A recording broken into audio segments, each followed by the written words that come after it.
subtracting with intra-abdominal pressure. So a normal mean arterial pressure is 90 mm of Hg, while what we consider a normal intra-abdominal pressure between 0 to 10 or 5 to 10 mm of Hg. So it might vary up to 80 mm of Hg.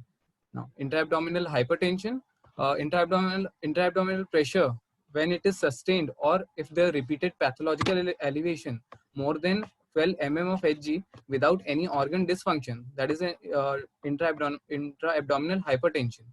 While abdominal compartment syndrome, we define it when intra-abdominal pressure is more than 20 mm of Hg or higher with or without abdominal perfusion pressure of less than 60 mm of Hg, that is associated with organ failure.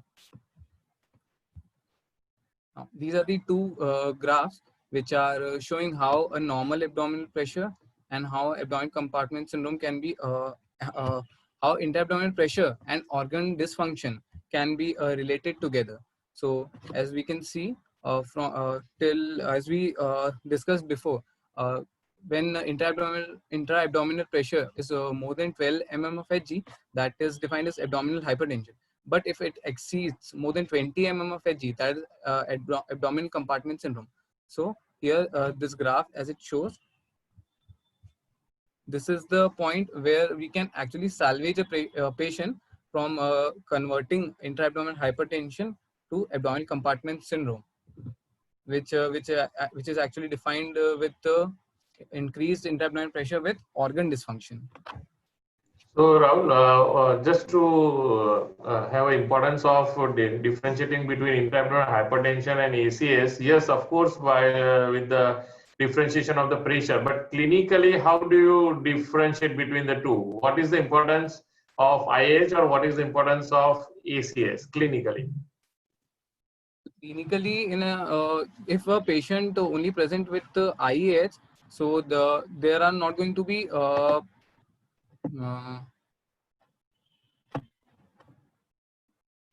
any symptoms of the organ dysfunction, like Yes. in an ACS patient, they generally have the immediate pulmonary decompensation. That will be the immediate symptom which we will be seeing in an patient with ACS, and there's going to be an increased abdominal girth. It is already gone up beyond normal. So what the differentiation between is the organ failure. When you have oliguria, when you have a tachypnea, you know, you have a hypotension. With the any organ failure like renal failure, lung failure, or a cardiac, then it is called as ACS, abdominal compartment syndrome.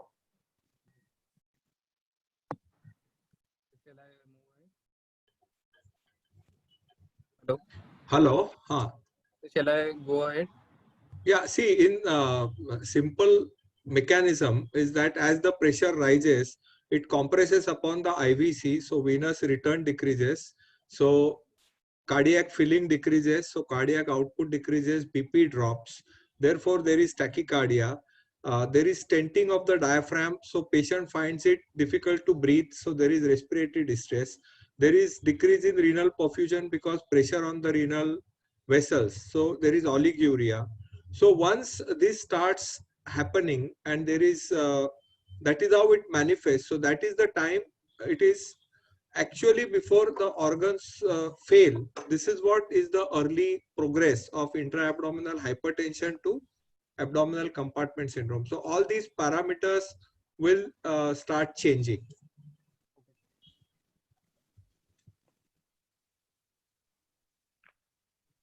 Now, grading of intra-abdominal hypertension. So we have graded it into four types. So grade 1, when the intra-abdominal pressure varies between 12 to 15 mm of Hg, while grade 2, when its pressure varies between 16 to 20 mm of Hg. Grade 3, when the pressure varies between 21 to 25 mm of Hg, while grade 4, when the pressure exceeds more than 25 mm of Hg. This is the diagram depicting the prevalence and the mortality with the gradings of the abdominal this intra-abdominal hypertension or abdominal compartment syndrome. So People who are having a grade 1 intra-abdominal hypertension, they have less mortality, that is around 10 to 25%. While people with grade 2 or grade 3 intra-abdominal hypertension, they have a more severe mortality, up to 60%. While the people with abdominal compartment syndrome, the mortality is very high, that is up to 90%. This is the diagram depicting grade 2 intra-abdominal hypertension and the changes which sir was talking about previously. So in grade 2, as we know, it's here the pressure varies between 16 to 20 mm of Hg. So what happens here, as there is an increase in the intra-abdominal pressure, the diaphragm rises and pushes the chest further up. So this will decrease the lung compliance, which will uh, uh,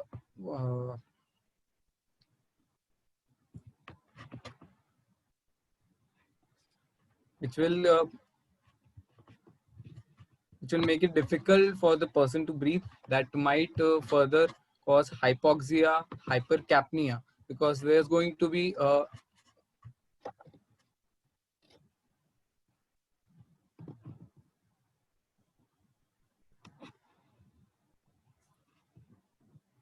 hello. Yes, Hello. yes, Rahul. You are audible.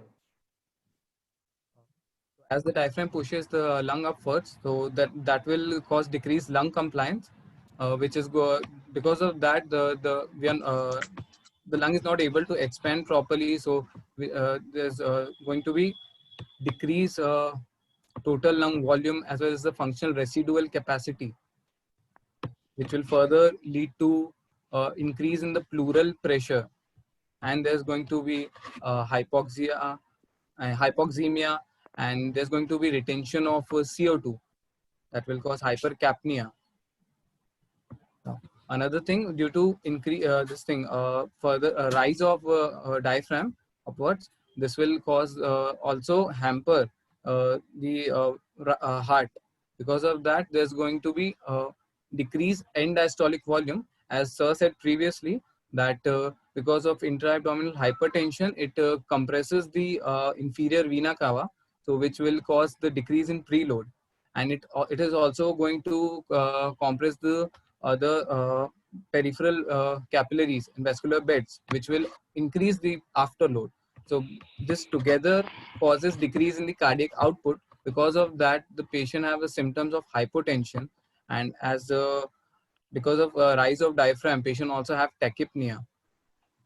Right? And because of hypotension, because it is not able, the heart is not able to pump blood properly. So because of that, the kidneys, they are not going to get proper perfusion, which will further lead to oliguria, and then in the severe form of IAH, it will cause anuria also. Now, there is also, because of increased decreased end diastolic volume and increased intrathoracic pressure, there's going to be falsely elevated central venous pressure and pulmonary arterial wedge pressure, while increase in the intra-abdominal pressure and intrathoracic pressure, this is also going to affect the cerebral matter due to increase in the intracranial pressure, which will further cause decrease in the cerebral perfusion pressure and might further lead to cerebral edema or encephalopathy. Now, for bowel, because of increased abdominal pressure, it will cause bowel edema, as well as further in the severe grading, which I have put afterwards. There's going to be a tissue ischemia and necrosis.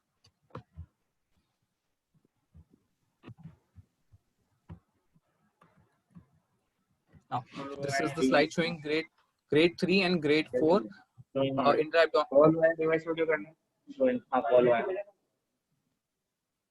Indirectly the medicine.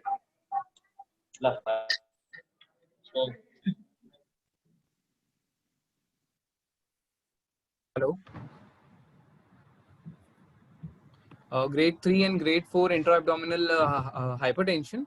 So here there's going to be onset of multiple organ dysfunction when IAP is more than 20 mm of Hg, and which if it is associated with an organ dysfunction, that we define as abdominal compartment syndrome. So basically, this slide will tell us what and all features we get in an abdominal compartment syndrome, patient having abdominal compartment syndrome. Okay. So there's going to be increased peak pressure because of rise of diaphragm and we increased work of breathing. There's going to be increase in the peak inspiratory pressure, which will further lead to hypoxemia, then hypercapnia, and decreased lung compliance, and then might further lead to acute respiratory distress syndrome. Right? Now, etiology of intra-abdominal pressure, intra-abdominal hypertension. So we are divided into two, acute and chronic. So acute, there are three subheadings comes under it. First, retroperitoneal origin. So for pancreatitis, pelvic or retroperitoneal bleeding, either any aortic surgery or abscess like psoas abscess. These will cause increased intra-abdominal pressure by making a collection in the retroperitoneal region. Intraperitoneal origin. So any blunt abdominal trauma which or a solid organ injury which might lead to hemoperitoneum, any aortic aneurysm rupture, or acute gastric dilatation which we can see in post-splenectomy patient, or any bowel obstruction, or a pneumoperitoneum or an ileus. This will cause an increase in the intra-abdominal pressure. And next, abdominal wall. So as we discussed before, abdominal wall compliance is one of the risk factor, which is important in abdominal compartment syndrome. So in patient with burn, they develop burn discharge, which is actually a dead and necrotic tissue, and or any repair of a gastroschisis, which are para-umbilical hernia, congenital para-umbilical hernia, or an omphalocele. So repair of these, or reduction of the large hernias, or military anti-shock garments, or a laparotomy closure under extreme tension. These are the various causes of increased intra-abdominal pressure. In a chronic conditions, we can say ascites due to any liver parenchymal disease, or even pancreatitis, we get pancreatic ascites. Any abdominal tumors can be a retroperitoneal tumor also, and chronic ambulatory peritoneal dialysis. These all lead to increased intra-abdominal pressure. Now, types of intra-abdominal hypertension. Primary. So we call it primary because the primary origin or cause actually belongs in the abdominopelvic region itself. Like any, as we discussed before, any solid organ injury which will cause hemoperitoneum, example trauma, or any liver parenchymal disease which will cause ascites or any malignancy. Now, secondary intra-abdominal hypertension. So it does not originate from the abdominopelvic region, but it can be due to like as we see in burns or sepsis, or in people like burn we do. So here what happens? There's an increased third space fluid loss, for which we massively resuscitated. That might lead to secondary intra-abdominal hypertension. In sepsis, there's inflammatory process which will lead to capillary leakage and thereby bowel edema as well.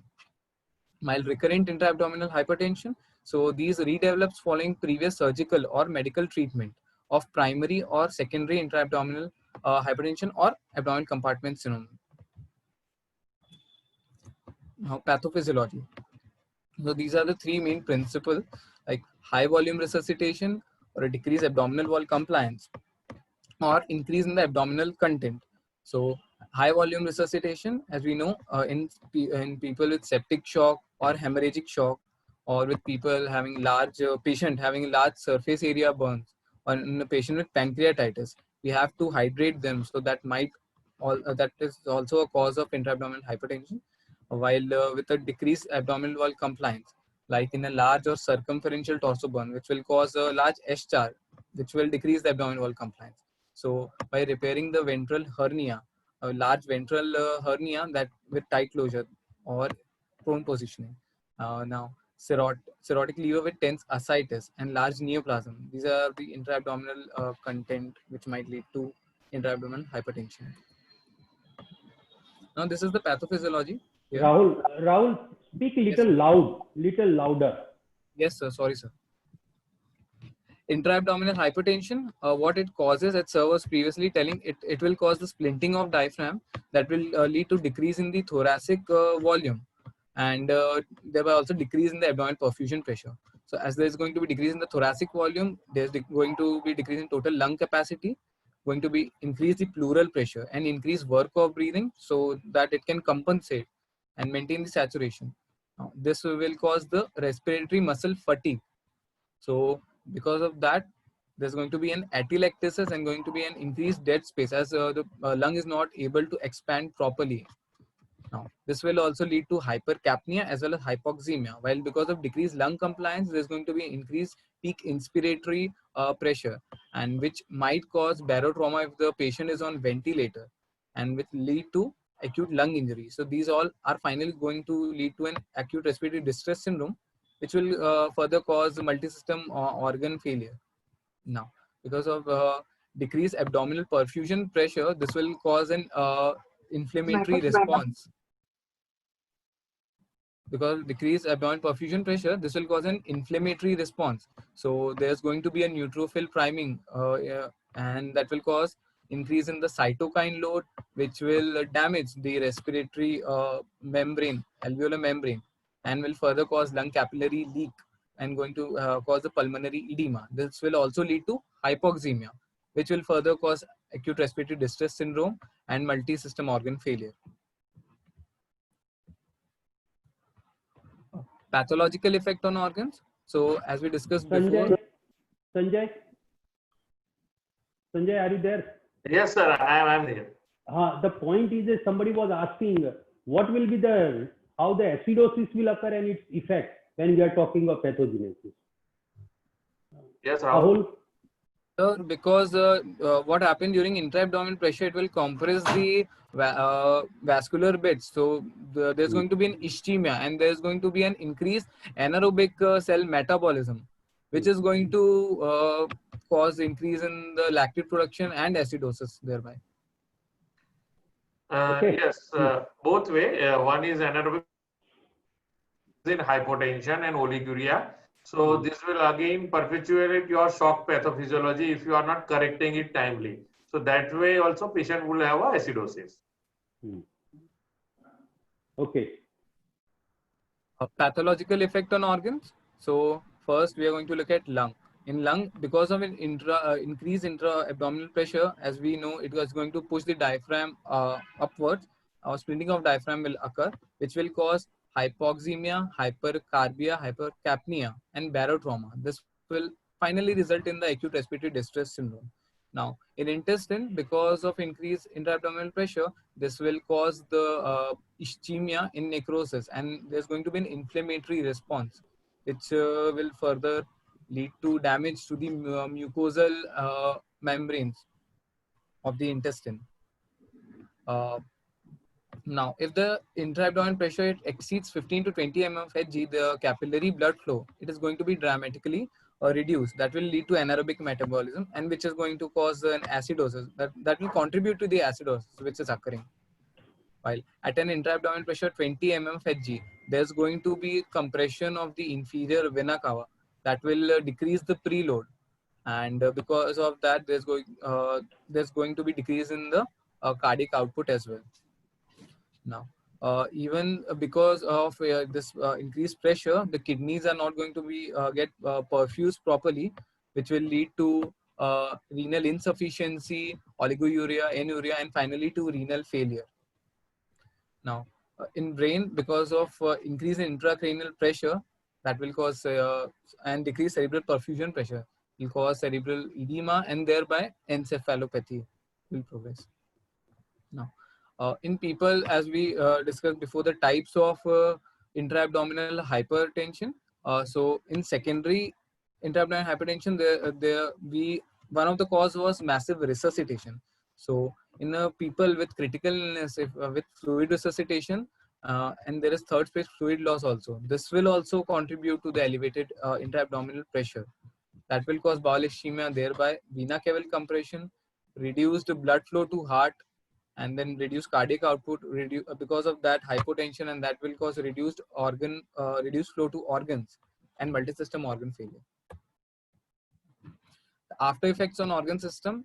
So in gastrointestinal system, because of ischemia, there is going to be stress ulcers, necrosis. And patient, they might have a symptom like melena also. Now, cardiac, as we discussed, there's going to be decreased preload and increase in afterload, which will finally lead to decreased cardiac output, which will cause hypotension. And in respiratory, because of decreased total lung compliance and functional residual capacity was also decreased, and will lead to atelectasis. There's going to be barotrauma in patient with ventilator. It will cause hypercarbia and hypoxemia. And finally, ARDS. And renal, there's going to be oliguria, renal insufficiency, and renal failure. In cerebral, there's going to be an increase in intracranial pressure and encephalopathy. Now, intra-abdominal pressure monitoring. So, while the World Society of Abdominal Compartment Syndrome, they have provided this transvesicular measurement as a gold standard measurement to monitor intra-abdominal pressure. While here we measure the urinary bladder pressure, which is the standard method to screen for intra-abdominal hypertension or abdominal compartment syndrome. So I will just show one video. Rahul, what's the name of this procedure, measurement method? Transvesicular measurement. Who invented this? It is called as Sugrus. Sanjay, sorry, I did not get it, please. Hello? Sanjay? Ah, sir. Sorry, I did not get it. Yeah, naam fari hai na? Sugrus technique. SUGRUE. Sugrus technique. Sugrus technique. Okay. Only yesterday there was a discussion on that. Uses of Foley's catheter. This is one of the, you can call it like that. One of the. One of the yes. They also put a thermometer, manometer, whatnot. Okay. Continue.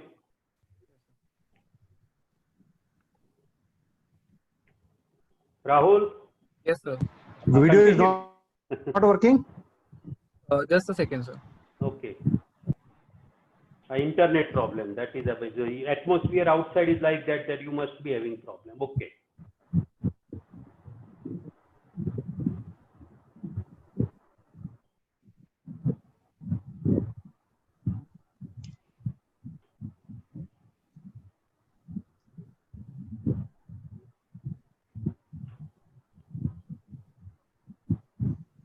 Rahul, if you are not able to play, Rahul, yeah. You minimize the PowerPoint and you go play it from outside, if it is possible. Yeah, play it separately. Yeah, I think play it separately. Or we continue the lecture and at the end of it you show the technique. Video is always a problem. Rahul, I told him. Forget I about think that video. is a better idea. Yeah. Let him finish the presentation and then run the video. yes, Yes. then we will, Yes, yeah, Dr. Rahul, Saraf, you are right. Yes, sir. Okay. complete with the presentation and then you continue the video separately. Yes, sir. Okay, sir. It is stuck there. No, Next. sir. Hmm. So basically, in that video, they were showing if the pressure is less than 5 mmHg that we see in a healthy patient, while if a urinary bladder pressure is between 10 to 15 mmHg, that can be seen in the patient following any abdominal surgery or in any obese patient. While if a bladder pressure is more than 25 mmHg, that is highly suspicious of abdominal compartment syndrome. Clinical presentation. So patient with abdominal compartment syndrome, they have a symptoms like malaise, weakness, lightheadedness, dyspnea. There's going to be an abdominal bloating and an abdominal pain, which is going to be a common complaint. There's going to be a difficulty in breathing due to respiratory decompensation. There can be syncope due to hypotension, and melena due to bowel ischemia, and going to have nausea and vomiting. Rahul, 1 second. Sanjay, there was two things. One is in my mind is that the pressure is less than 5 mm, he has written. Yeah. So is it in a empty bladder or a full bladder or what? Number one. And number two, somebody asked a question that whether is it in centimeter of water or it is millimeter of mercury. Yes, I saw, sir. Now it has to be in the empty bladder first of all. So Okay. there are certain prerequisite. I suppose that it might have been covered in the video. If not, we'll. Yeah, it should be covered in the video. Yes. But Okay, we'll it wait. has to be in the but with bladder has to be empty. And second question was whether it is in centimeter. The pressure can be measured in centimeter or millimeter. It doesn't mean that transvesical has to be with the Water. centimeter of water. Okay, water. Okay, fine. If you have a Rahul, manometer, continue. it's better in millimeter of mercury. Yeah, thank you. Rahul, continue. Physical science, there's going to be an increased abdominal girth, and there's going to be a tensely distended abdomen, and patient will also have oliguria, hypotension, tachycardia. There's going to be elevated CVP and peripheral edema and acute pulmonary decompensation. Radiological investigation. So chest X-ray, they are going to show decreased lung volumes. There's going to be atelectasis, which we in chest X-ray can be seen as a crowding of ribs, and there's going to be a elevated hemidiaphragms. While computed tomography will show. Why do you say hemidiaphragm? Mean it will be elevated both sides, both hemidiaphragm you want to say. So it can be elevated, and it can. No, but it should be diaphragm, not hemidiaphragm. Both the sides will be elevated. So is No. it some terminology, Sanjay or Dr. Dharap? Because I don't understand it. It has to be bilaterally. Until and unless one side of diaphragm is ruptured. There was not hemi, it is a diaphragm which is there. Yes. And then there will be not increased abdominal pressure if the diaphragm is ruptured. Yes, It will be yes, something yes. else. Both But have. both- That is why he had said hemidiaphragm, but obviously it has to be bilateral. Bilateral hemi, both Yes. will be. It's very clear cut, obvious. It is common sense, but just be sure for resident that it is a bilateral which will be elevated and it will be seen in X-ray. Is there anything like that? I don't know exactly what I am asking. That these many centimeter may be useful. That it is now definitely critical increase in abdominal pressure. Nothing like that. No, sir. No. Okay. The imaging is going to show if there is any there's going to be a displacement of any solid abdominal viscera. There's going to be a bowel wall thickening due to bowel edema, and there's going to be an elevated diaphragm here also. Rounded appearance of an abdominal wall, which is also called as a round belly sign. This is the important feature of CT: flattened inferior vena cava and renal veins. This is the picture depicting flattened or compression of inferior vena cava, and these are the raised diaphragms. And just go back. What does this show except IVC?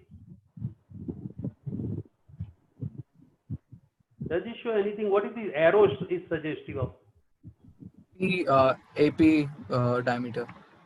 Of Reduced or more? Posterior diameter of the I don't know. There are three arrows, two arrow on the side and one is behind. What are those? Can you elaborate, or anybody, Sanjay or Dr. Dharap, what they want to show? I don't understand it. So this first this arrow shows the anteroposterior girth. Okay. Yes, the larger one. Yes, Yeah, black arrow. the larger one, black one. Yes. Now, I do not agree with what is trying to show with this arrow of the measurement of IVC, because the IVC is not flattened. Usually what we see, it has slit IVC here. It has to be anteroposteriorly compressed IVC. Yes. You cannot see the oval or a circular shape of the IVC. That means it is filled one. Here what I see is a thrombus filling defect within the IVC. Okay. So there is something with the venous pathology in this CT scan. Okay. And this thing is, if this is the right side of the kidney, then there is some huge collection. And Collection, it looks like, yes. yeah, it looks like collection. And what I can see is that just here is somewhere is a duodenum is seen or something like that. I don't know, which is also flattened. But there is a massive fluid which has caused the compression. But still, because of the thrombus, IVC is not slit like which it should be. Dharap sir, any comments in this CT image? Radio dense substance looks to be some kind of a marker, Yeah. which Okay. is deliberately kept there, Okay. right? And Yes. this is also showing actually a round belly. The anteroposterior diameter is too much increased as compared to the width. Yes. And probably these two arrows are suggestive of collection, some kind of collection. Yeah. So it is a pressing, it's trying to show that they are pressing over IVC. And the round belly we can appreciate very well. Yes. Thank you. Yes. And that's why it is shown anteroposterior diameter. Yes. Okay. Thank you. Yes, Rahul. Next. Management of abdominal compartment syndrome. So first, we aim at treating the underlying cause that can be either bleeding or any other pathology like pancreatitis or ascites or liver parenchymal disease. And what we aim is to maintain the intra-abdominal pressure is less than 12 mm of Hg. Now, the three principles of management are there. These are the for supportive care. So what we can do is evacuate the intraluminal content. That will also help in decreasing the intra-abdominal pressure. Or So we can put a drain. Riles tube. That is the first thing. If not put, that's what you want to say. Yes, we can. Yes. But before that, medical management could also be done. Then, we can drain intraluminal collection. Then and third one is by improving the abdominal wall compliance. You are going to detail in this. Okay, great. Yes, you are going to discuss detail later on. All these three parts. Yes, sir. Okay, fine. Yes. Under medical management, what we the 7 points which comes under it. So first, goal-directed volume resuscitation. As we know, massive resuscitation can cause secondary intra-abdominal hypertension. So that we should administer fluid optimally. Then prokinetic agents, which will increase the peristalsis or abdominal bowel movements and help in clearing out the bowel.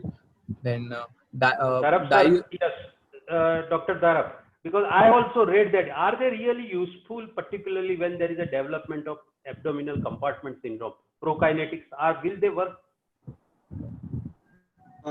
The only place where probably you try them is colonic pseudo obstruction, where it is massively distended. There also they don't work as much. Basically, purpose is to evacuate the contents of bowel. So I don't know the kind of situations in which we encounter this condition. They are less likely to work. And what works in colonic pseudo obstruction is neostigmine, which is given. Sometimes it has to be given in ICU under all precautions. So it means that is side effect of neostigmine, which is made use of in evacuating the bowel in that condition. Okay, thank you. Okay, thank you. Yes, Rahul, continue. Is any peripheral edema, or if there is an increase fluid in the body, so we can use diuretics. And then in patient with hypoalbuminemia, they are also going to have peripheral edema. There's going to third space fluid loss. They have going to have third space fluid loss. And people with patient with bowel edema. So by giving IV supplementation like albumin, this all will decrease and also help in reducing the intra-abdominal pressure. Now, patient with increased pain, they will alter the it will alter the abdominal wall compliance because of pain. They will have guarding that might contribute to increase in the intra-abdominal pressure as well. So sedation and proper analgesia will help in reducing it. Like sir said, now neostigmine, we can give a neuromuscular blockade to relax the abdominal wall muscles and thereby increase the abdominal wall compliance. And enemas can be given to evacuate the loaded colons. Oh, just to correct you, neostigmine is actually used to reverse the effect of neuromuscular blockade normally at the end of surgery. Yes. but that increases, it causes smooth muscle contraction, so increases the GI motility. Okay. So sometimes surgeons blame anesthetists for their anastomotic leak. Their neostigmine causes more leak. Okay. But this side effect can be made use of in colonic pseudo obstruction to empty the colon by neostigmine. Okay, so neuromuscular blockade, you don't use neostigmine. That is totally a different thing. Yeah.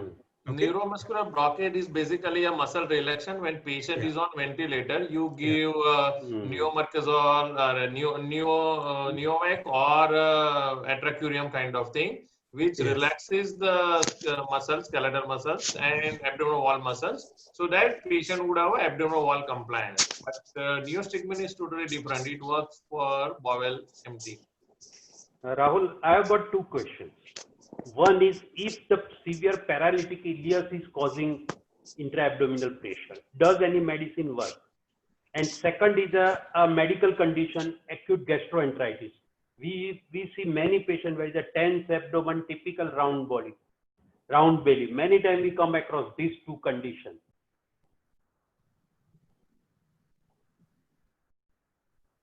Rahul? Yes, sir.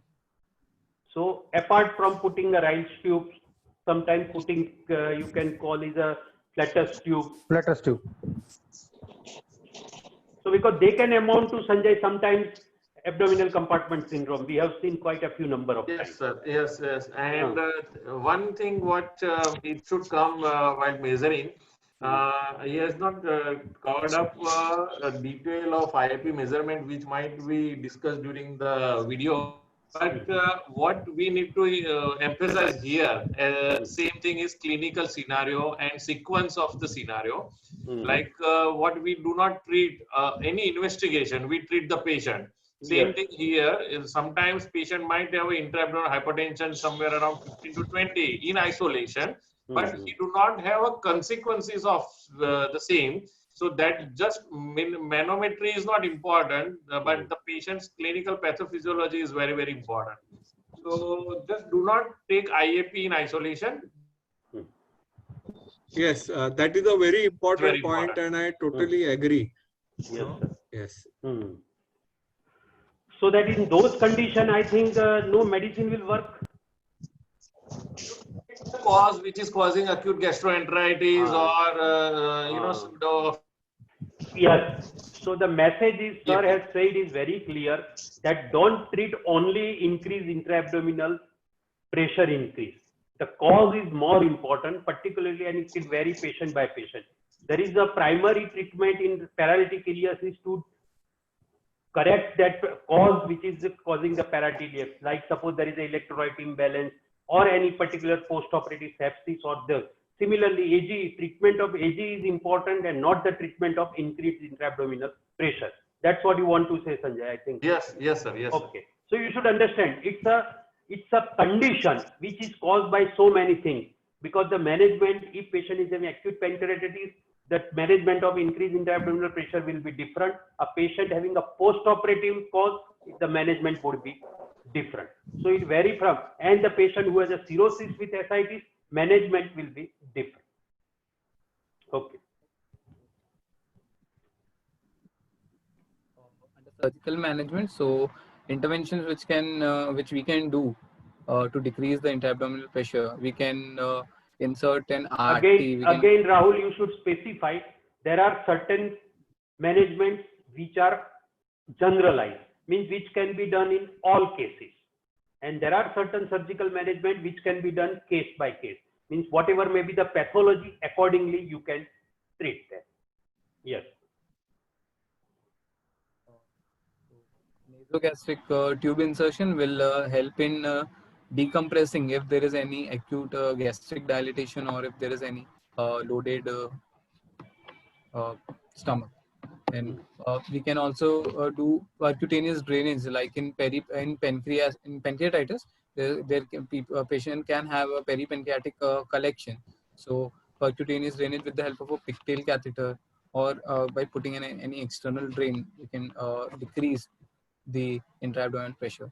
Then we can also go for a colonoscopic decompression of the loaded colon if possible. Then to Just a minute, Rahul. Is Yes, it- yes, I How was can you also do good. colonoscopic decompression? Your colonoscope is not going to go in without pushing the gas, and pushing the No, gas is going to be Sanjay. perforating the already thinned out bowel wall.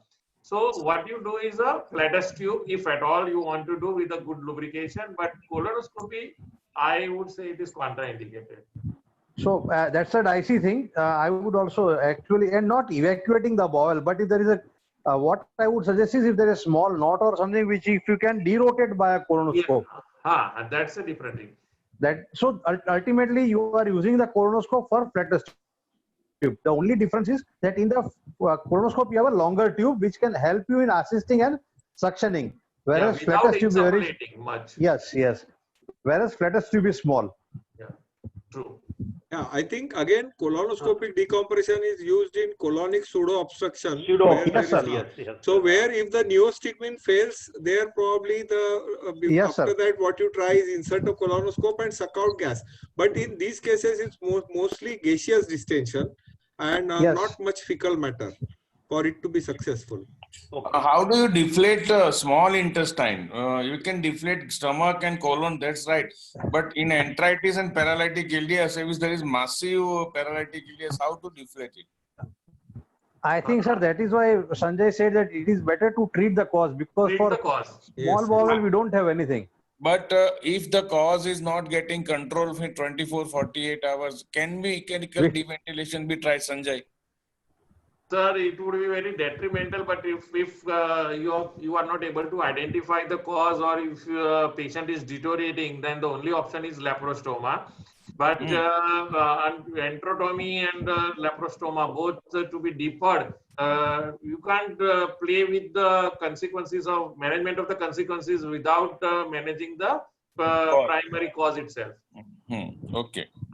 And second important thing which I think which happens is that it is not only the Kaushik bhai, the thing is that colon enlarges and dilates to a very great extent.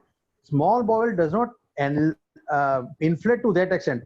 There is lot of edema in the bowel wall. So even if you do a laparostomy or an enterotomy, that would not give a result as much as you expect it to give. Whereas for colonoscopy, as sir said, pseudocolonic obstruction, you can definitely drain the thing with an flattest tube or something. So Kaushik bhai, the question is, even I had a similar problem, particularly in a patient who had a massive paralytic ileus. That's what you are thinking of. Once in a while, you will come across this.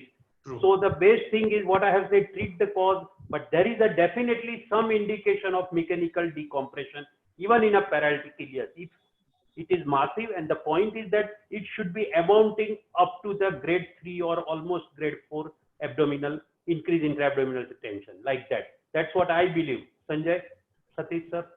When you do a CT scan, even plain CT scan, or when radiologically, you can say that the gaseous inflation of the small bowel is too much. Then a content more than abdominal wall, intestinal wall edema, then it does make a significant help by surgical decompression.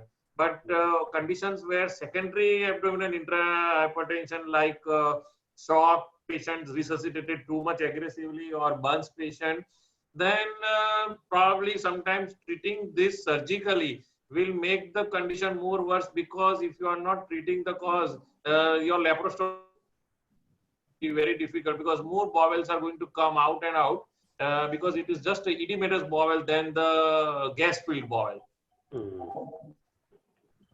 But sometimes if again there is severe distension with intra-abdominal hypertension going into abdominal compartment syndrome, even for paralytic ileus, you have to go down and decompress, and maybe you will have to create a stoma.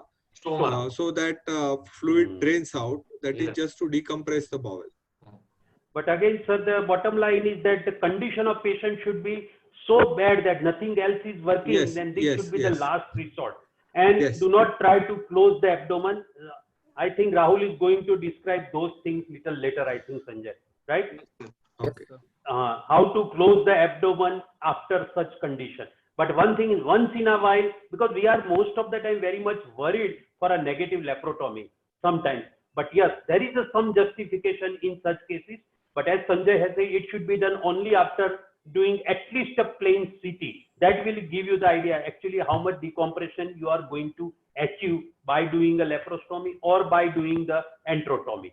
But yes, if you do enterotomy, stoma would be the better idea. It will prevent the leak also and keep the constant decompression present. Yes. As somebody has asked, so it is not actually a surgical question, but yes, suppose the patient has a ascites and you are going to do a percutaneous drainage or decompression. How much fluid at a time you can drain? Somebody has asked. Sir, previously it was mentioned that when resuscitating facility was not that great, we were, decompressing guarded immediately and then graduated 1 to 2 liter at a time, and then. But nowadays, with the help of albumin availability, particularly in cirrhotic patient where ascites is too much and you need to drain, you can drain to as such 3 liter, 4 liter, and you can give a simultaneous albumin infusion, so that is intravascular volume also remains same. At the same time, protein content increases.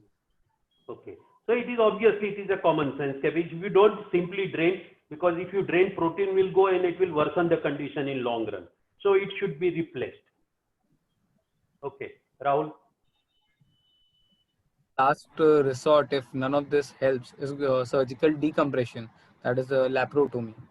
Now, No, herein I want to add, it depends upon what the cause is. Sometimes, if it is say post-operative large retroperitoneal hematoma, surgical decompression may be your first choice. Say you have done a splenectomy, the pedicle has slipped, and there is a huge hematoma and post-operative distended abdomen. So then surgical decompression with control of hemorrhage will be your first choice. So again, it depends upon the cause. Yeah. I fully agree. So it's not like graded, like you need to start with the medical management, obviously in all the patient, but surgical decompression might be the first choice when your cause is intraperitoneal or retroperitoneal and it is a surgical in nature. So when the treatment of that cause is surgical, it's better to go in hemoperitoneum and patient is decompensating because of ACS, you need to intervene and drain the hemoperitoneum, treat the actively bleeding organ. Or if it is a pre-pelvic peritoneal packing which is being done for pelvis fracture hemostasis, then again remove the packs, because if it is a surgical treatment which is required for the cause to treat, you need to go in early then late. Yes, very clearly. So means what he is describing is general principle, but it is again, as I said, case by case. You understand? Suppose the patient is having acute pancreatitis which is causing respiratory distress. It needs to be drained, either percutaneous, and if it is not working, even laparotomy. So again, the same thing, treat the cause is the bottom line, and particularly post-operative, if it is not reducing, we'll discuss it. So he will describe, but Sanjay, one more point I would like to add is that if post-operative increased abdominal pressure without any reason or collection, that means probably at the first instance you have closed under tension. Yes. So now we will like to discuss it little more just now or little later. Later. I think when we come at the laparostoma part, I think we will discuss. Yes, but keep this in mind. Many post-operative, particularly you have done surgery for some definitive cause, and post-operative patient is developing intra-abdominal tension. At the first instance, what you should view is was your closure was under tension and it has created, because the post-operative some fluid collection is bound to them, some amount of paralytic is also going to be there, some third phase loss is also going to be there. So in that case, it is very important to understand. We'll discuss it little later. Okay. Surgical decompression. So we consider it when the intra-abdominal pressure is 20 mm Hg, regardless of the signs of abdominal compartment syndrome. While it is sorry, Sanjay, somebody has asked you, and I don't understand the question. What was Dr. Bhushan? Threshold, I think threshold for a surgical decompression in secondary ACS. What does it mean? what he wants to ask. Did you read Hello? it, Sanjay? Yes. No, sir. Voice breaking. It is written that threshold for surgical decompression in secondary ACS. What does it mean? I don't understand. So actually. I think It should be very low. very Yes. low. Like what Hmm. sequence he has told, it will be that number in case of secondary Yes. ACS. Yeah. Yes. Hmm. So, sir, it means it is ACS secondary to resuscitation? No, I think Dr. Bhushan, he has already covered up in etiology what the secondary hypertension is all about. It is one of the causes resuscitation, but it is not the only. There are many other causes. Matlab, it is when the cause is beyond abdominal system, it is secondary. It may be in head injury patient, it may be in burns, it can be sepsis, it can be anything which is out of the abdominal system and causing the ACS, that is secondary. Okay.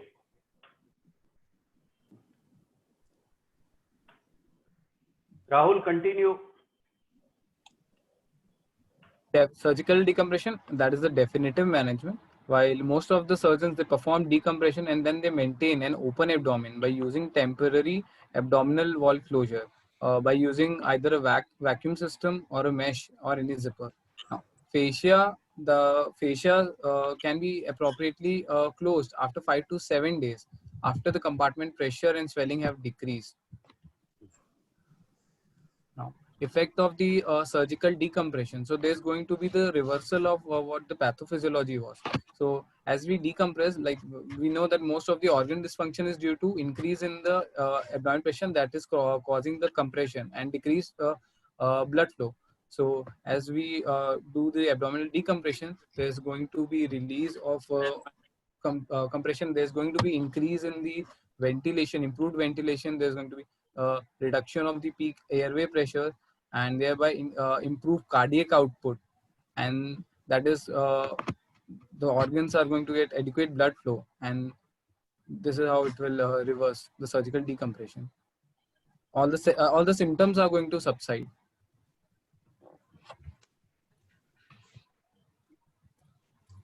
Now, for World Society of Abdominal Compartment Syndrome, they have given 2 algorithms for the management of abdominal compartment syndrome. So this is the first algorithm. It has 4 steps in it. Now, when the patient has an intra-abdominal pressure more than 12 mm of Hg, which we call as intra-abdominal hypertension, so we try to manage it medically, which we discussed before, and we measure in a critical care unit. We measure intra-abdominal pressure every 4 to 6 hourly, and thereby we try to maintain IAP less than 15 mm of Hg. So first, as we know, the first principle was evacuate the intraluminal contents. So by inserting a nasogastric tube or a rectal tube, or by initiating a prokinetic agents, or by minimizing the enteral nutrition, or by administering enemas, we can evacuate the intraluminal contents. While to evacuate the intra-abdominal space occupying lesions, we have to go for the operative management, or if there is any collection, we can also go for a percutaneous catheter drainage to improve the abdominal wall compliance. So the patient with increased pain, we can give adequate sedation and analgesia, and we can also remove any constrictive dressing, or a patient with burn having abdominal eschars. Now, to optimize the fluid administration in patients with pancreatitis or burns, we have to titrate and give the fluid. And if it is required, then we have to also aim for the negative fluid balance. Now, the fluid of choice which we generally use are the hypertonic fluids or the colloids, so that whatever whatever fluid is in the extravascular compartment, that we can shift towards the intravascular compartment and decrease the pressure. Now, even to remove the fluid also, we can go for diuresis. Now, step 3, we can to evacuate the luminal content, we can go for colonoscopy, which sir was saying in case of pseudo obstruction, we can go for a colonoscopic decompression, and we can discontinue the enteral nutrition. Now, for patient with any abdominal space occupying lesion, we can go for surgical evacuation of lesions. Then for increasing the abdominal wall compliance, for increasing the abdominal wall compliance, we can go for a neuromuscular blockade like atracurium, and we can also go for hemodialysis and ultrafiltration for the resuscitation purpose if in case there's massive fluid overload. Now, at the end, the final step 4, in which even after all these steps, if still the intra-abdominal pressure is more than 20 mm of Hg, and if it is associated with any organ dysfunction, we have to consider for surgical abdominal decompression. This is the second algorithm. Here, what it says that if the patient is having an intra-abdominal hypertension of more than 12 mm of Hg, then we initiate first the treatment to reduce the IAP, which optimize the fluid resuscitation. Then if after this also IAP more than 20 mm of Hg with new organ failure, if it is not associated with new organ failure, then we have to go for the serial monitoring, which is every 4 hourly. And even if after it, if the IAP decreases less than 12 mm of Hg, then that means that the hypertension has resolved with the help of the supportive care and medical management. While if there is a associated organ failure, then that is suggestive of that the patient is having abdominal compartment syndrome. Now we have to first, as our first aim was to identify the cause and treat it.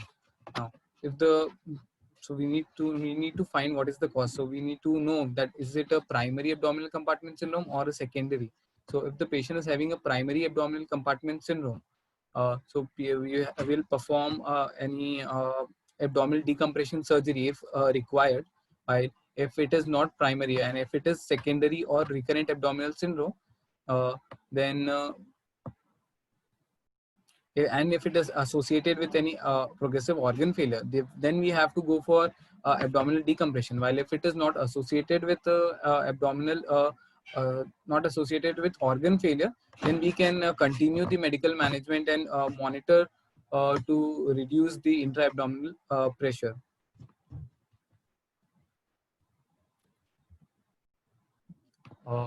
Now, as we do the surgical decompression, what we do is iatrogenically we are creating a defect in the abdominal wall, so that will help in decreasing the abdominal pressure, but it will also expose the abdominal viscera.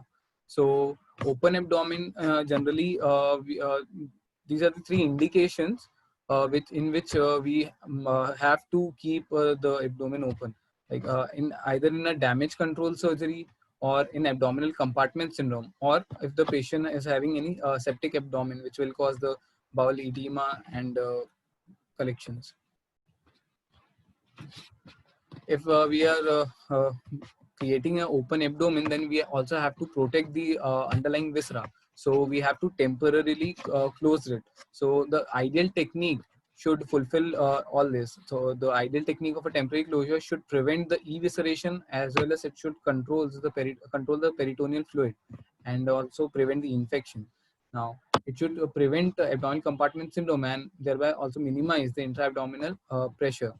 Now, the technique has to prevent the contamination to the organs, various viscera. Now, we have to preserve the skin and fascia for delayed closure of the abdomen, and it should be inexpensive or readily available. Now, laparoscopy. So, these are the various techniques of temporary closure of open abdomen. First, the simplest and the most inexpensive way to cover the viscera is just putting a skin over it and taking a simple running suture, or we can use either towel clips also. Now, second, plastic silo, which we generally use in our setup, is like a Bogota bag. Basically, it is a sterile urology irrigation bag, which we suture with the facial edges of the skin. Then Baker's method, Whitman patch, mash. We can use either a polypropylene mash or a BP collagen mash, which are better. And abdominal reproximation anchor system. So basically, it consists in a dynamic facial tension device with elastomers which are anchored to the abdominal wall with a plastic button anchors which are anchored to the abdominal with the vacuum system applied after that. I've discussed each one further. This is the image showing the STG done over the granulation tissue which came over in the patient with an open abdomen. Second, Baker's method. So here what we do is we take a plastic sheet, a Loban sheet, which is a perforated plastic sheet. It covers the viscera. Then we take a sterile surgical towel which is placed over the wound, and a surgical drain is connected with continued negative pressure, and it is placed on the towels, and all is covered by an airtight seal. This is the diagram depicting the Baker's method of vacuum-assisted temporary abdominal closure. So, Rahul, is it a Baker or Barker? One place Barker, is sorry. Baker and one place is the Barker. I think Barker it is. So it's Barker, sorry sir. Barker's method. So here it is showing this is the peritoneal cavity with the abdominal viscera lying over here. So first we cover it with a plastic sheet, Loban sheet. That can be a polythene or a silicon sheet. Then over that we keep a towel, and two negative suction drains are applied over here, and then we make an airtight space which is enclosing all of this. Rahul, any idea how to make it airtight? So in our setup, we generally you for negative dressing what we use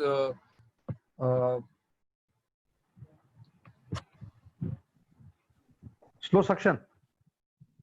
no sir. Sanjay? You can use some kind of an Sir, adhesive drape like Drape. offside. Yes. Yeah, offside you can put adhesive drape. So that will make it airtight. Right, sir. Yeah. Any sutures are taken or like that? Sutures are Sir. There are methods which have described suturing various things, you know, like mesh to the sheath and all that. Yes. But yes. my personally, I don't prefer that because that Yes. damages the sheath. So Yes. later on, when you go for secondary suturing, the sheath available reduces because wherever you have taken sutures, that tears through. So this Barker's technique is that way very good. It preserves your sheath. So my personal choice is actually this technique rather than suturing zipper or suturing mesh to the edges. But all these are described techniques. It's more of my personal choice, and I like this. The reason being, sheath remains intact at the end of it. Okay, that is a very good point. Well taken. So it is just like an adhesion. So when you Right, remove it, Yeah, point sheath well will be taken. intact. Yes, sir. Yes, sheath will be intact. Yes. Okay. So offside should be kept in mind. Yes. Just one point, Rahul. Just sir, can we use this wound manager that we have got nowadays for fecal fistula? I think we can use it for such purpose.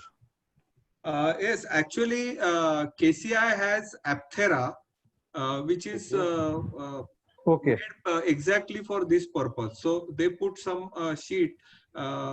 It's a very nice thing. But yes, if that is not available, you can just put a polythene sheet inside and use offside. So these are cheaper methods, because actually when this situation comes, many times this Apthera may not be available because it's Yes. quite an expensive thing, but it's good. So it is like a this only or something specific, if you want to describe, sir? No, so along with that comes negative pressure wound therapy. So they Okay. have those sponges which are kept, and then Yes. or typical adhesive and that canister and with negative pressure suction. So it is meant for such wounds. Okay. Yeah. So it is extension of wax therapy. You can call Yes, it yes, like that. yes, yes, Yes, yes. yes. Somebody also wrote that. Yes. Yes, that is the same thing. So it can be used. So it is again extension of Barker method, because what we use in wound can be used here. Yes. So sir, how frequently Okay. it is needed? Darab sir? See, in a busy surgical department, maybe once a month, Okay. or as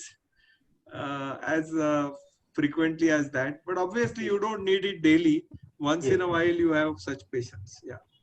Because we have used it very seldomly, means particularly for that. And what we usually use, I remember, is a mesh actually. So we should switch to this. This is the important point, because you have said yes, when we have to remove the mesh and reapply something, it is difficult. Sir, I will like to ask you something about, because one of my residents was working in AIIMS Delhi in emergency department. They had a tendency to do all the patient laparoscopy. Any emergency case, peritonitis or obstruction, a bad case, they usually never close primary and close with the mesh. That was their, I don't know what was the logic behind it, but they were doing in all cases. Recently there are some reports from the West where not laparoscopy, but they are recommending to prevent incisional hernia formation, reinforcement of a suture line with mesh. I don't know whether you are talking about that or No. I am talking because I have seen the photographs also. They close the mesh as a part of sheet, and it is sutured all around with the suture. Mesh is sutured all around with the sheet. That's what they were doing. They were not reinforcing. It was definitely. I don't think it is really necessary. Exactly. So Yes. first of all, if it is some septic case like peritonitis, putting a mesh is not a good idea. Yes. And maybe somebody must have been doing some study. That is why they were doing, but I don't think it is a standard practice to do that. Yes, sir. Because same case here is, yes, that is that. And they used to change the mesh every 3 days or something like that. It's one of the modified way of managing areas, as Dr. Darab sir has told. It damages the lateral edges of the existing patient sheet. So it's better to use Apthera or some kind of suction foam device where it does prevent retraction of this lateral sheet. Now, only thing is it cannot be required in all the patients. But now in borderline cases, the another method which has come up is it's kind of a lateral fasciotomy, is in a linea alba, subcutaneous fasciotomy over the linea alba. So you can close it in the midline. Okay. And separate or lateral. Yeah, better compliance. Yes.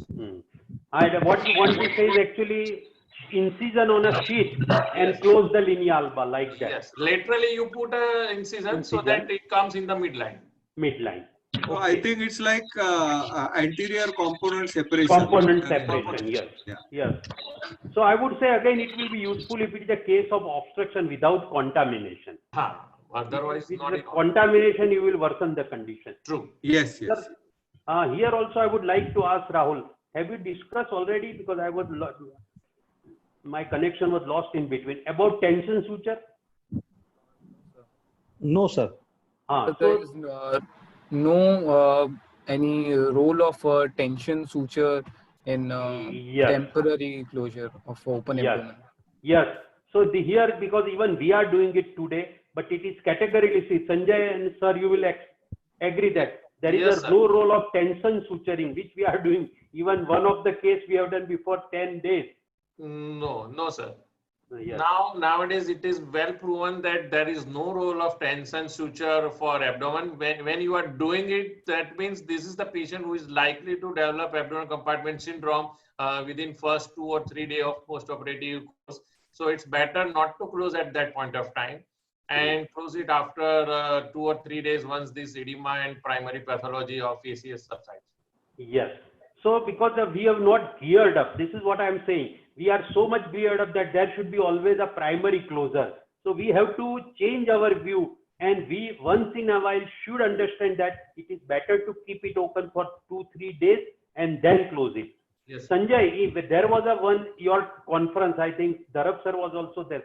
There was somebody who had advocated that even not doing the anastomosis and simply doing a laparoscopy and go again and do anastomosis.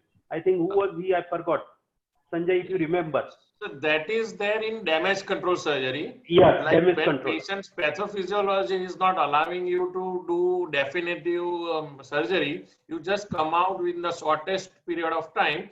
You do resection, but do not do anastomosis, and make it open, manage the laparotoma. And once the patient becomes stable in another 48 hours or so, you go in again and do a definitive repair, definitive anastomosis and definitive closure. Yes. One more point. Do not confuse for residents that tension suture with mass closure. Both these two are different things. Sir, do you agree with me or not? Yes, yes. Tension sutures are taken right from skin to peritoneum in one go, and usually you have to use either a piece of infant feeding tube or rubber catheter, so that it's called tension band wiring or retention sutures. So actually the purpose is to reduce the stress on your mass closure, which is a single layer closure of the abdomen. Yes. Now, when we were residents, we used to do that quite frequently, and one purpose used to be to reduce the incidence of wound dehiscence. Yes. But today, if you have to struggle to close the abdomen after performing any surgery for obstruction or peritonitis, then it is better to go for laparoscopy rather than pulling and struggling in closure, because these patients are likely to develop compartment syndrome later, and they will subsequently are susceptible to develop wound dehiscence also because of continuous increased pressure. Yes, so basically, as Sanjay has brought out an important point, the way negative pressure wound therapy helps is it prevents the edges from retracting. Otherwise, if you don't use negative pressure wound therapy, the edges would retract, and even later the closure will become difficult. Yes, sir. Yes, sir. That is a very good point we taken, because that now we have to come out from tension suturing. I don't think it helps much, which is only a surgeon's satisfaction, including me, because we are so much geared up that if it is not closing, do a tension suturing. So we have to go for that. And we many times forget that by simply closing it, we are worsening the condition. The patient is likely to develop compartment syndrome, and then will cause the late appearance of the peristalsis, the respiratory complication and all this. Rather than improving the patient, we are worsening the condition. So if you cannot close it, don't try to close it. Simply leave it open. That's the message. I think we had taken this topic for that particular purpose. Sir, Yes, would you like to?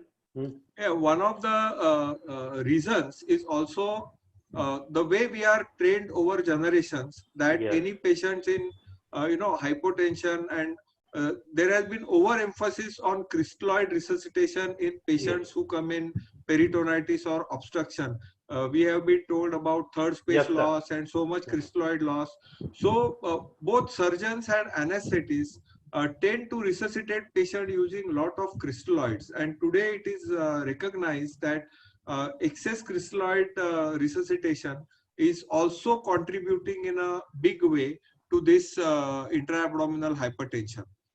So again, what you use the word goal-directed resuscitation. That means we have to see the perfusion parameters and renal perfusion, etc., and then keep resuscitating in aliquots. Don't give suddenly 2 liters of ringer lactate or normal saline push, but give 250 cc, 500 cc, see the response, and then proceed. So that is a better way to avoid excess bowel wall edema.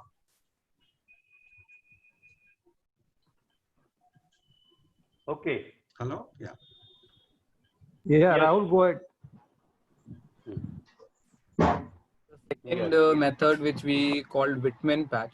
So here two sheets are used. One is a loop sheet, and another is a closed sheet. So here what we do, this sheet are sutured at the facial edges, and here this one is the facial edge, and here it is a mesh edge which is sutured with the fascia over here, and this is the edge where Velcro is present. So this two sheets are sutured, and it is closed to with the help of this Velcro. And under under this sheet, the plastic sheet is applied over here, so that there is no direct contact between the bowel loops and the this two sheets. No. Yes. So it After is like our zipper method, like that. It is a variation of zipper method. We also apply a negative suction drain Yes. after covering it with a gauze, and then we apply a inside drape or an opposite adhesive drape. Okay. So this is the picture showing Whitman patch and the two sheet applied over here. This is the picture showing the use of mesh, which is a suture to the facial edges and to maintain the traction, and thereby also prevent one of the important complication like facial retraction now with a plastic sheet post under it, so that there's no direct contact between the mesh and the bowel loops. Now, this diagram is depicting the abdominal reapproximation anchor system. So here what we do, here also we cover the bowel loop with a plastic sheet. Then these are the anchor buttons, which are plastic anchor buttons which are applied at the edges of the abdomen or near the wound. And then these are the elastomers which are passed through the abdominal wall from one side to another, and like this the whole wound is covered, over which a foam sheath is applied, and which is covered with a negative drape and a inside drape, adhesive drape, and the negative this aspiration or drainage is applied to continue to drain any peritoneal collection or any fluid, so that it does not cause any infection. This is the image showing the How useful all this, sir? Darab sir? Darab sir? Yeah, but sounds quite scientific. But again, basically, in one of the case which I did, this is very good for definitive closure when not able to close it because most of these laparoscopic also is going.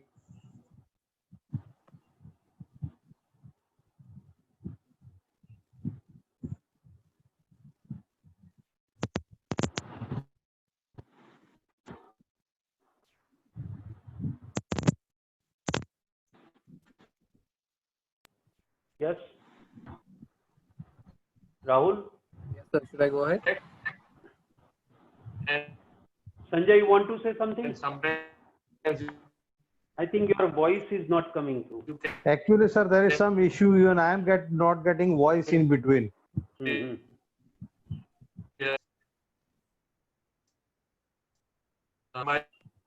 No, there is some problem is there. Hello.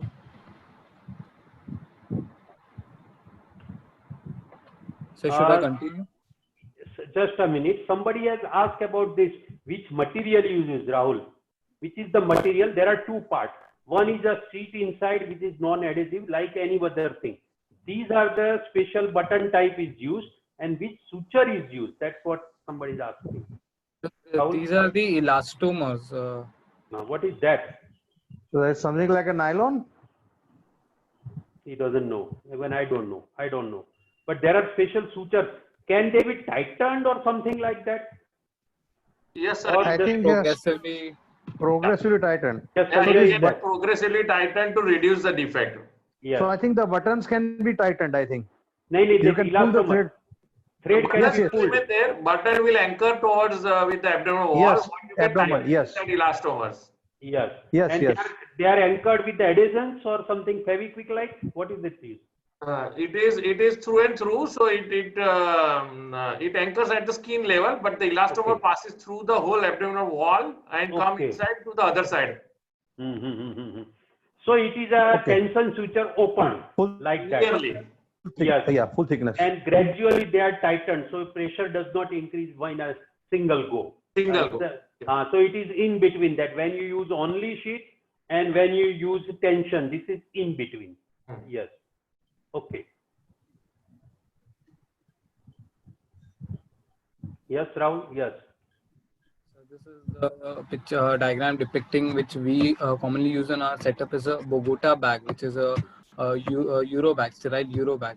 So here we directly suture the sterile bag to the either to the facial sheet or to the skin edges by taking a running suture over it, and we can also put a negative suction drain to drain any peritoneal fluid. This is the easiest for all the residents. This is the easiest method.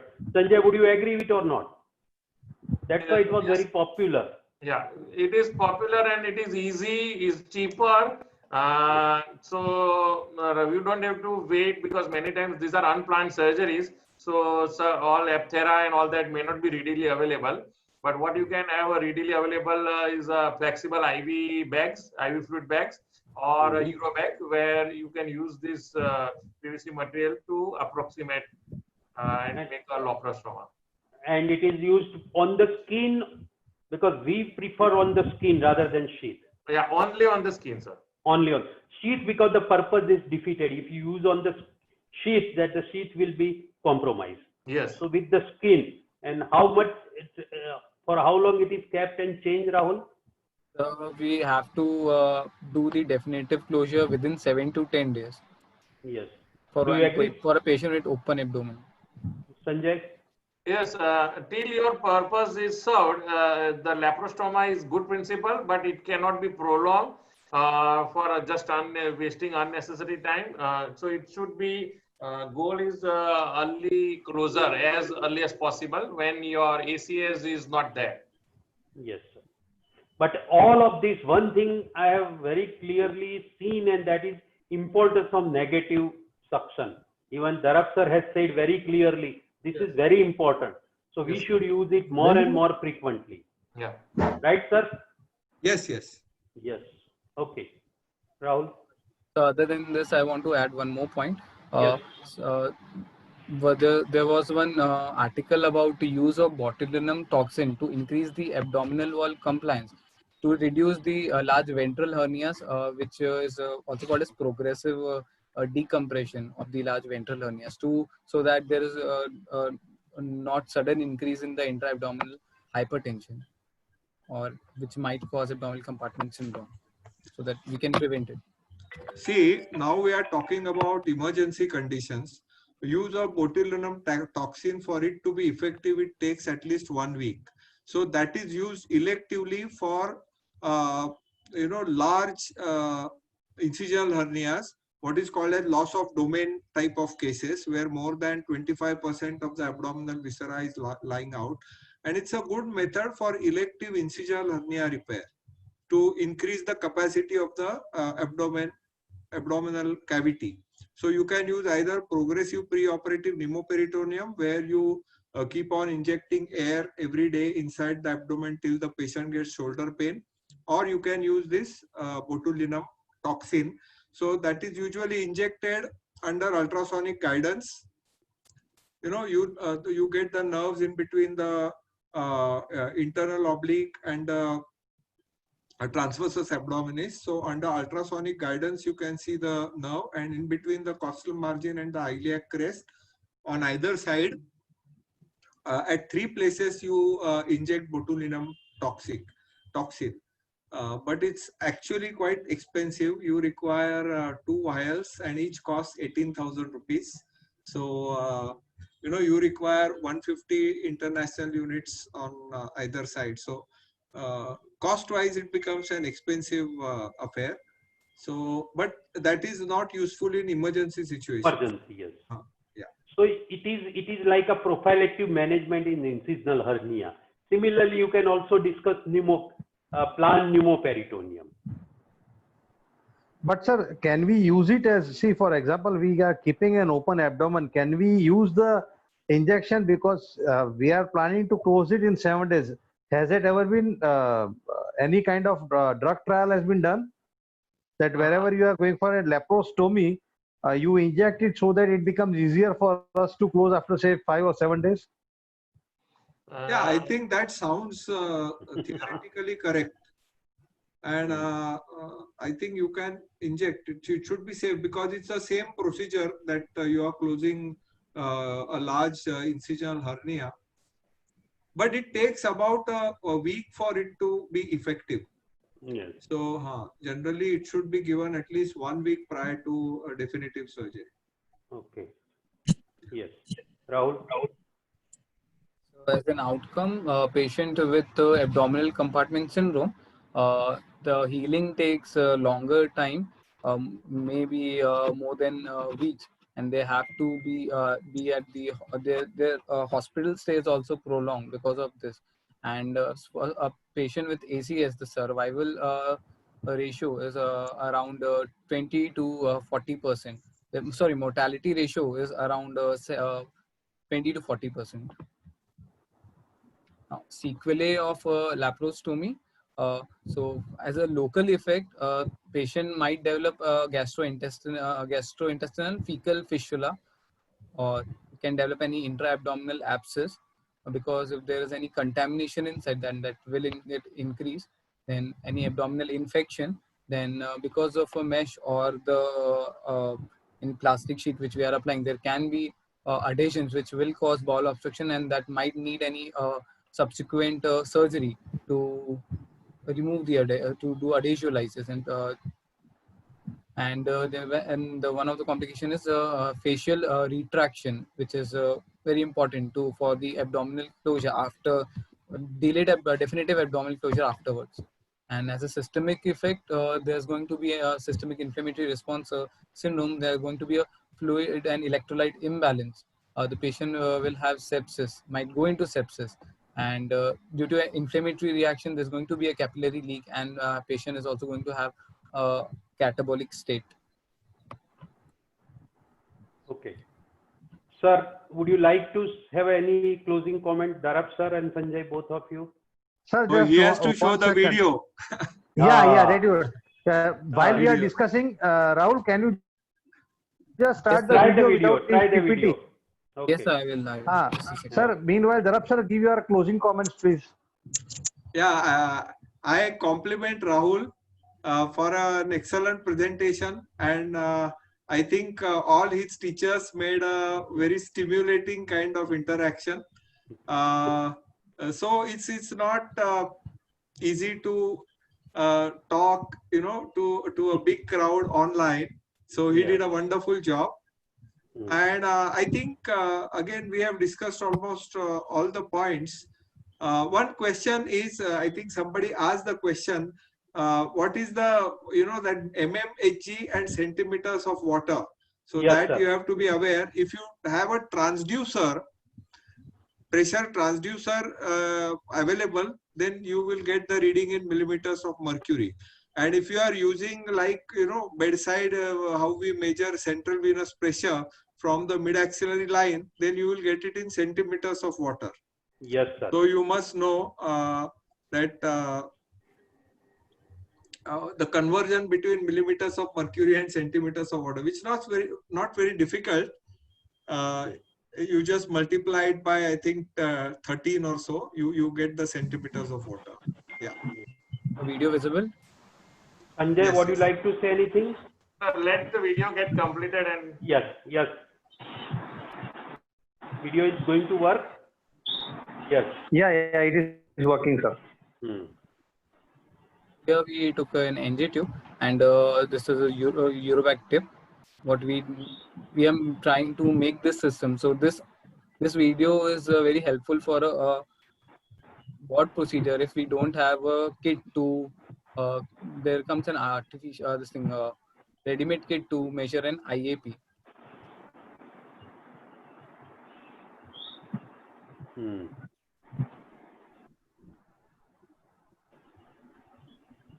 So this is the port where we have connected our saline, and this is a 25 ml syringe which this World Society of Abdominal Compartment Syndrome has recommended to instill into the empty bladder. So we have to first empty the bladder, and then we have to connect the Foleys to the system. Then we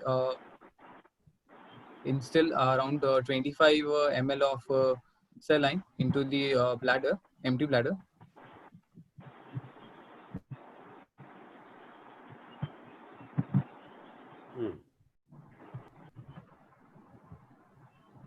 Then this is a column here which helps in measuring the central venous pressure. We can measure in centimeter. So it will be centimeter. Centimeter, yes, sir.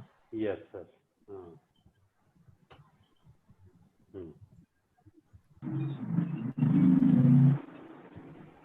What would be the position of patient, Rahul? The supine position, and we have to supine position, and we have to keep the system at the mid axillary line. Right. Good. Okay. So, Sanjay. Yes, sir, as such, he has covered it nicely, and many this thing was important points were highlighted.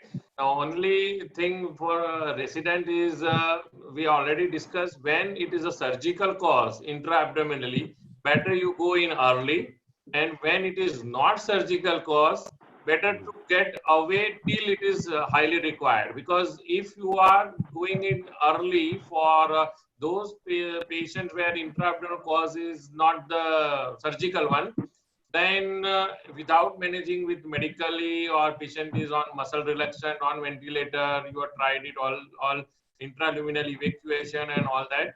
If it is not working out, then and then laparoscopy should be done, because if you are doing it for medical reasons, patient will have a high complication rate, like desiccation of the viscera, intracutaneous fistulae, GI fistulae, or sometimes very difficult closure or a large ventral hernias, which will have its own sequelae. So it's either side. Surgical cause, go in early. Non-surgical cause, better to manage with the other modalities and treat the underlying cause. That's it. Okay, Apurva, say the closing Yes, remark sir. from our side. Yes. Thank you, Dr. Dhara. Sanjay bhai, you are always a part of the team, but thank you for sparing the time. Thank you, sir. We'll see each other next time. I think on Saturday we have a evening seminar on preoperative management. Okay. Thank Thanks, you, sir. Satish Saraf, sir. Thank you. Thank you. Thanks a Thank you, lot for Dr. invitation. Okay. If Bye, sir. required, Okay. please join us again when we. Okay. Sure. Rahul, you did great. Thank you. Thank you, everybody. Thank you, sir. Yes. Okay. Okay.